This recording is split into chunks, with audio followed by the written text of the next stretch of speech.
Yo, what's poppin'? It's Totes. We're doing Dangers in My Heart, episode 9. Last episode, Yamada and Ichikawa, they had a little bit of a sleepover, and I think this episode we're gonna find out what's happening in the morning. Uh, I think Yamada was looking for that kiss, and I don't know if she's still gonna try to make some moves, especially in the morning when I'm pretty sure Ichikawa would still be asleep because he stayed up pretty much the entire night. So maybe, we could have like a reverse of that situation where Yamada, maybe she tries something while he's asleep. I don't know. Um, but yeah, when are we getting the new characters? Oh my, I see these new characters in the opening. When are we getting them? It's already episode 9. We only got a couple episodes left, so like when the fuck are we getting these new characters? Uh Hopefully soon, because I don't want them to be like a one and done thing. I'm assuming they're like you know, they're going to be important in the future of the story. So I'm hoping we get some time with them before the season ends, but who knows? Who knows? Anyways, without further ado, let's begin the reaction. Damn! Look at her playing with your hair. I'm surprised he's still awake though, because didn't he like stay up all night? Can I call you Kyo?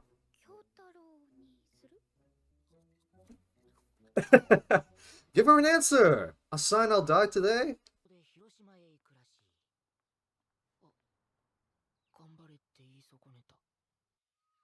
Shit, so I guess 2 days have passed then. But it's cool to see that he's actually made friends. Oh my god. Like he's having genuine boy conversations with a group of other people. Hey, hey, whoa. Who the heck is you though?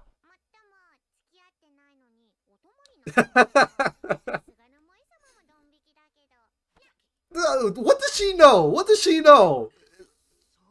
She knows something, but how? Oh no, no! Come on! You can't play with Yamada's heart like that. Yeah, she's moving up the big leagues. A young budding actress. Hey, look at him smiling! He's in a group of people and he's not like being anxious or anything. Oh, was he about to confess there? Is that a mama? Oh shit! Oh fuck!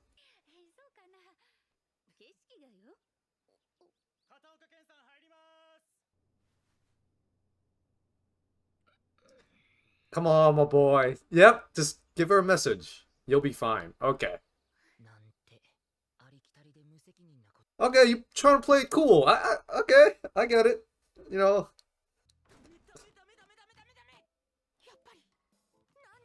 Bro, what are you worried about?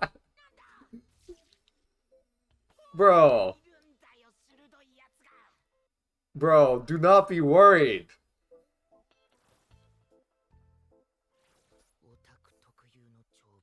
Is that really a thing in Japan? Especially with like child actors? I know it's a thing with like adult actors, but it's like, bro, she's in middle school. Is this really a thing? Damn, the more you know, I guess.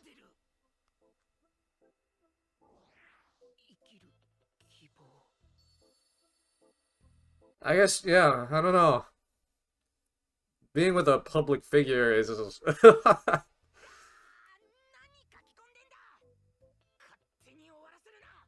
Is it just the same guy over and over?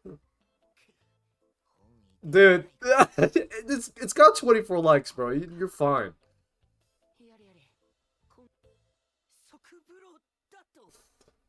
Dang.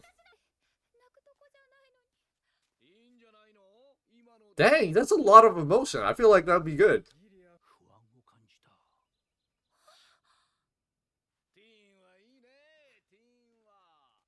Dang! You got complimented! You're doing well!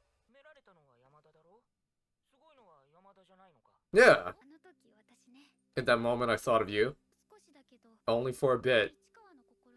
Oh, you've tried to channel your emotions. Wow, she is quite empathetic then. I mean, it makes sense. Like, she has been, every time she's been with Ichikawa, she ends up, like, crying and being super emotional. But yeah, it's nice to see, because it's like, to put herself in Ichikawa's shoes, and just to feel what he's feeling. Oh, even her mother as well. Dang! Not one bit, yeah. I think the mom knows. I think the mom knows for sure.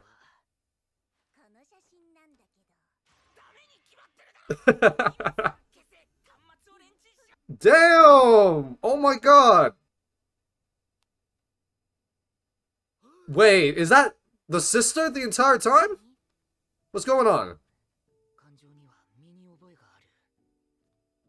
Oh, okay, I guess he just saw the pig dude's comments and shit. Yeah, don't turn to hatred, my boy. Do not turn to the dark side.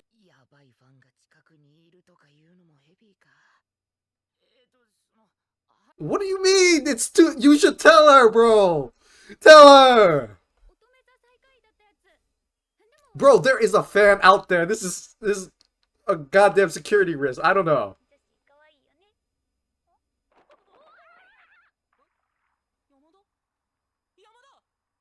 Bro. Bro, why did you not tell her? Bro, what's going on? There's no way. That's gotta be her mama or something. Like, the mom pushed her into the thing? Bro, call the I mean, I guess you don't have the mother's phone. Call the company? You know where she works.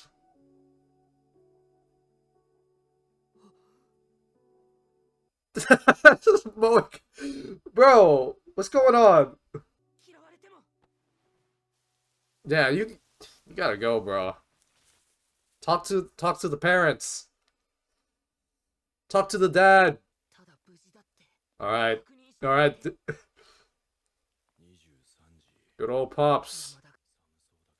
But she's still in... Isn't she still in Hiroshima? I don't think she'd be back by now, right? I guess maybe she fell in, the phone broke or something. Look at him appreciating the cooking. Dude, do you know where this is? That's my house. That is my house. Oh shit. Okay, so it is a... Okay. Okay, thank God. I was like, who the fuck pushed her in the water then? Hey, he's here in the house right now. Let her know. I'm with your daddy. Daddy? It's Kyo. It's Kyotaro.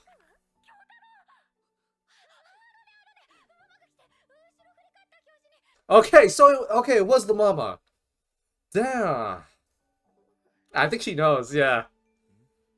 She's like, oh, so why are you there? Damn, you care that much about me?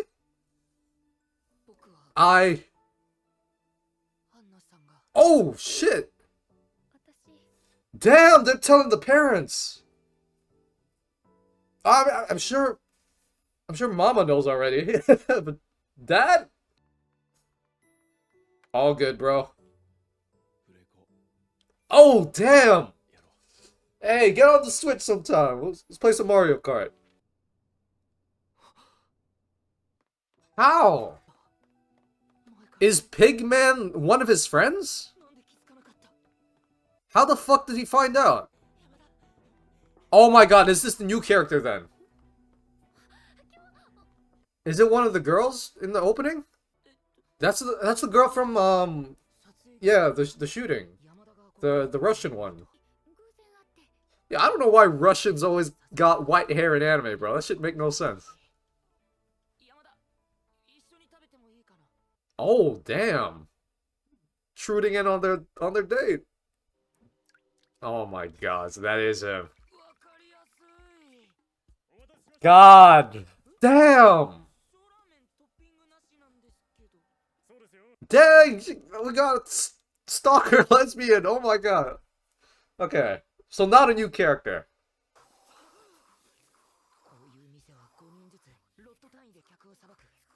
Jesus, that shit looked good, bro. Oh my god, no wonder Anna's big as fuck. Holy shit. I'm full. What is he doing? What the fuck? Oh, that's his Twitter username. I was like, what the fuck is Thanatos? But I'm surprised, because isn't that's her coworker? Bro, it's not a competition, bro. Just finish the meal.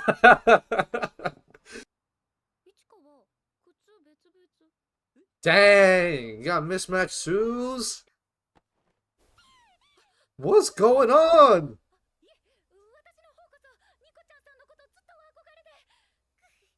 Is this like, is this love or admiration? I can't tell. There's gotta be love. Okay, so maybe it is just like crazy admiration then. She just doesn't. Oh my god. Hit him with the fucking exchange. Gonna get some secret pics. Oh shit, this Russian girl is crazy popular. What the fuck?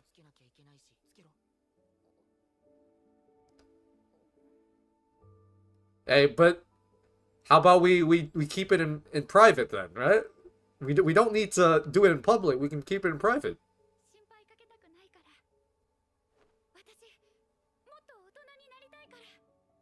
All right, cool episode. Damn, I honestly thought we were going to get fucking new character. When are we getting that pink haired like twin ponytail with the mask on? When are we getting that girl? Because I've been seeing her in this opening this entire time. She was actually in the season 2 visual announcement as well. So I thought this entire time like she was going to be like, well, not a big character, but like, you know, someone like Moiko, right? She shows up every once in a while, and maybe she's part of the plot in some way. But I mean, I guess we did get a new character. Like, we've seen this character before. Like, we saw Nico, so I guess that's cool. I'm just wondering when that pink-haired girl is coming on, because I've been waiting this entire time. But yeah, anyways, fun episode, fun episode. Now, I guess this episode is more like the sort of I want to say like the episode to sort of establish how their potential romance might affect their public life. And in the past, I didn't really sort of consider it as much because number one, like uh Yamada is what, in middle school right now, and same with Ichikawa. So I wasn't exactly sure because I knew, right, especially with shows like Oshinoko and especially some of the other stuff that I know about Japan, this sort of idol culture is extremely prevalent with like adult actresses, even male actresses, but typically female actresses, I believe. I thought, okay, it's typically done by sort of people who like this idea of purity around their particular actress, and it's to sort of show that the actress is very much devoted to the fan base as a whole, and that they're not frivolously like wasting time with another person that could, you know, sort of interfere with the work and whatnot. But typically it's done because, I don't know, maybe the fan feels like that they can be a part of the idol's relationship. It's sort of like a very fucked up sort of what you call it, a parasocial relationship. So I thought, okay, this was something that only adults deal with. I had no idea, you know, this is like something that's very common with child actors. Now, again, it could still be like not as common, right? The show could just be playing up this aspect of like idol culture and the whole purity culture that surrounds it. It could just be playing it up, and generally in real life, it's that sort of thing people probably won't care as much about it because again, it is an anime. Like you want to dramatize a lot of the stuff in there, right? Even in Oshinoko, it's not like every fucking in fucking person working in the entertainment industry is some walking piece of shit. It's not like that. And while there, there is like ups and downs, the show is focusing on the down aspects and magnifying it just to, for a better story. So it could be that, but if it is middle schoolers that people are getting worked up around, I'm just like, oh my god, that's crazy. I had no idea. I had no idea. And maybe it's like from like other teenage boys and they're getting angry over other teenage actors. I don't know, but it's crazy. But yeah, this whole episode was really just to sort of establish like, hey, Yamada Ichikawa, they have a thing together, but Ichikawa is very careful. He does not want to fuck over Yamada's life in any way, especially since she's a public figure, right? This whole episode started with them essentially gossiping about an actress that they found out was like sleeping with somebody. They're like, oh, there's a love scandal and shit, and then he's talking with all his friends, and which is fun because he's actually just to go on a side tangent. I think this is the first time we've seen Ichikawa just sort of be in the moment here. I think usually, right, especially in season 1, when he was talking to the guys, he would have his book up, and when he'd talk, he'd go under his book and he'd like talk underneath the book or some shit. Or he'd look down and he'd like grin or something, right? He wouldn't sit up straight. I'm glad in this scenario, he's like, he feels like he's part of the group. He's eating stuff together. They're just having fun talking.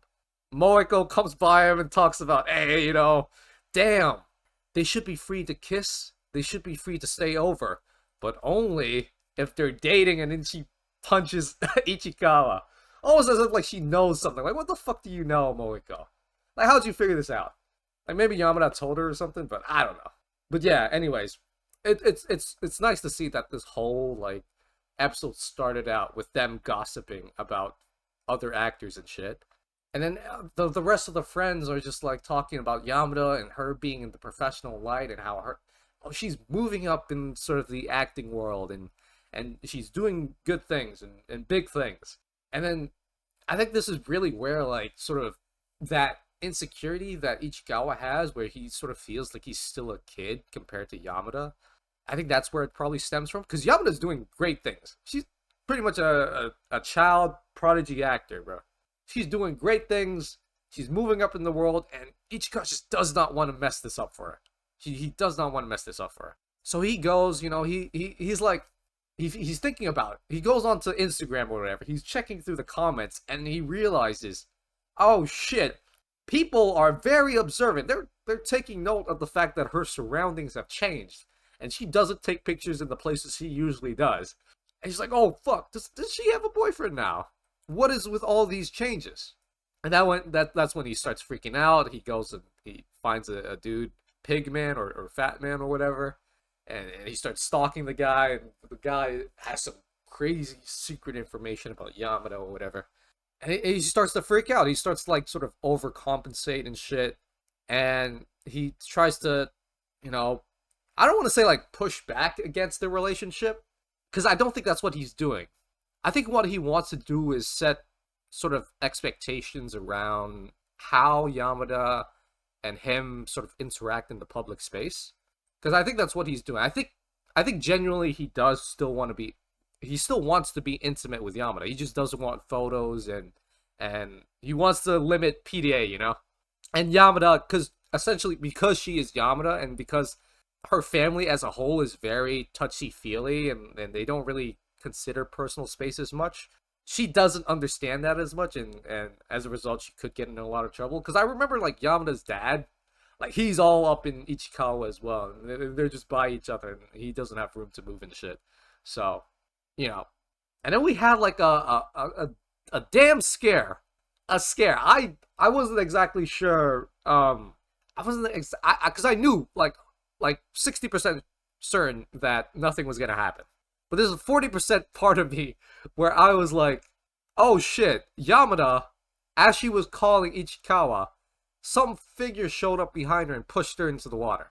And I was like, oh, oh shit. So the stalker that was talking about like going up to meet Yamada at this specific location and shit. Oh fuck. Damn. Maybe this is serious? This is maybe? I don't know how serious are we going to go into this whole like public idol and dating a commoner sort of discussion that we have and sort of the parasocial aspects. I don't know because it's not Oshi no Ko. We're not gonna be talking about this shit, but like maybe we will like we've had that discussion in the past, so maybe we can pivot towards it. I don't know. Most likely it's his mother or her mother. Sure enough, Ichikawa he gets worried. He goes to Yamada's house to find the dad. He tries to see if the dad's okay, see if the dad can contact the mom or something. Turns out it was the mom. And I was like, okay, yeah, that the mom was the person I initially thought was the suspect. Was cool. It makes sense, right? Like if this is a person that wanted Yamada, why the fuck would that sort of quote unquote stalker try to essentially assault Yamada and push her into the water? That doesn't make any sense. Usually that happens, especially in stories when the stalker essentially finds out that hey, the idol that you've been following for a long time is secretly dating someone, and as a result, you feel betrayed. From based on the tweets that Ichikawa has seen thus far, it doesn't seem like it's that. So it's like, yeah, of course it's the mother. But it's fun. They had this whole like sort of conversation between the pops and Ichikawa, and them two just talking it out, confessing that he himself loves Yamada, that his feelings are not half-hearted. It's amazing. This is genuinely good stuff. Because in the past, right, with Ichikawa, it took him a long-ass time to even admit to himself that he liked Yamada. Okay, I don't want to say it took too long. It took him 3 fucking episodes. But it took him pretty much an entire season and a season and a half to essentially come to a point where, yes, he understands that he loves Yamada, but he actually has a chance.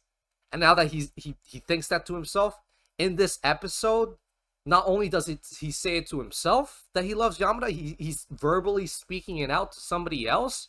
The amount of courage to admit that you love this person's daughter in front of them, in front of their, it's not through some text message. He's saying it right in front of their face. He's saying that, hey, your daughter has been over to my place before. I am so sorry. It won't happen again, but she has stayed over at night. He's admitting that, and that takes a lot of courage, especially when you're a kid. It's like, oh shit, you're sneaking out, you're going behind your parents' backs, you're with the other girl, and okay, now you gotta talk to the girl's dad. You gotta tell the dad, like, yeah, sorry, your daughter was with me last night. And it's like, oh no, fuck. The dad, I like it. The dad was chill. I think Yamada, she did something similar with her mom, admitting to the fact that she likes Ichikawa. I think the mom knew the entire time. Honestly speaking, I think the mom knew the entire time. Because there was a point, right, during the episode where Yamada was speaking to Ichikawa, and the mother walks in. And as she's walking in and she's listening in on the conversation, she doesn't say anything, but she smiles. Almost as like, it's almost as if she knows, yeah, you're talking to somebody you like, which is fun.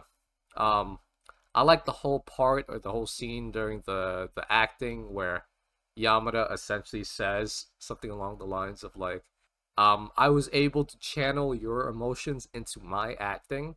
Number one, confirming that Yamada is very empathetic as a person. Not only that, she channeled her mother's emotions as being sort of the rebellious teen as well. I thought that was fun. And again, it explains a lot about like Yamada's behavior and why she cries a lot during these sort of emotional scenes with when she's with Ichikawa, and the title of the episode card shows up and she's crying, she's bawling her eyes out. It makes sense why she's crying, right? Because I think there was a part of me where I was like, dang, this girl cries a lot. This girl cries a lot. But I'm like, no. She's just, she's a very empathetic person. And I'm glad we got to see that sort of like confirmation, especially during this acting segment of the episode, to say like, yes, she cries a lot, she's very empathetic towards other people, but she's also able to use that same empathy to sort of channel that in her acting, and I think that's great. I think we had a whole segment of the Russian-haired, white-haired girl, and I thought that was cool. Turns out she was Pigman this entire time. They went out to eat some ramen. That was fun. And then yeah, we got to the end, and I almost thought that we were going to backtrack again here. I almost thought for a second. I was like, okay, are we trying to backtrack here? But I don't think that's what the scene is, because I think it's just because the way Ichikawa says it, it's almost as if it's like, hey, we shouldn't be doing this in public, right? He's saying it in the most literal way, but it almost feels like he's trying to reject her, he's trying to push her away. But that's not the case. I think because Yamada, when she hears that, she looks down, she looks kind of sad. It's like, oh no, he's rejecting me again. Right after, I'm trying to call him Kyotaro, I'm trying to call him Kyo. He's not responding to me. I don't know if I can call him by his first name, which is funny because I think at one point during the very end, as they were calling each other, and he's saying the mother's saying Ichikawa, she goes, Kyotaro, Kyotaro, oh, I'm sorry, my phone fell into the ocean, which I think is fun because right there she did not ask for permission. She did not ask for permission at all. So that was fun. But yes, right as as she's feeling down, she looks down and she sees the fact that, oh my god, you are wearing mismatched shoes. You were in such a hurry to see me that you did not even consider to wear proper shoes. Clearly, you care about me. Otherwise, you wouldn't walk out of your house like this. You had so much urgency in the way that you ran up to me and the friend that I had here just to make sure that I'm safe. When you say, hey, we shouldn't be doing this in public, I get it. I think that's what Yamada thinks. I think she realizes it. She goes, you don't have to worry about it anymore. She grips her bag. She says, you don't have to worry about it anymore. I want to be more adult-like. I want to sort of understand the ways that my actions have sort of affected the perceptions of people around me, and to, make sure that the things that I do don't negatively affect me, does not negatively affect you, and I'll be more conscious of the way I act. It's not an admission of sort of, hey, we're growing apart. It's more like no more PDA, because I am a public figure. But in private, we're still good. We're still good. And I think Yamada gets it. Which is fun. Fun episode. Anyways, that was a good episode. Good episode. When is the pink-haired girl gonna show up? Holy shit. Anyways, we'll see you guys next week. Take care.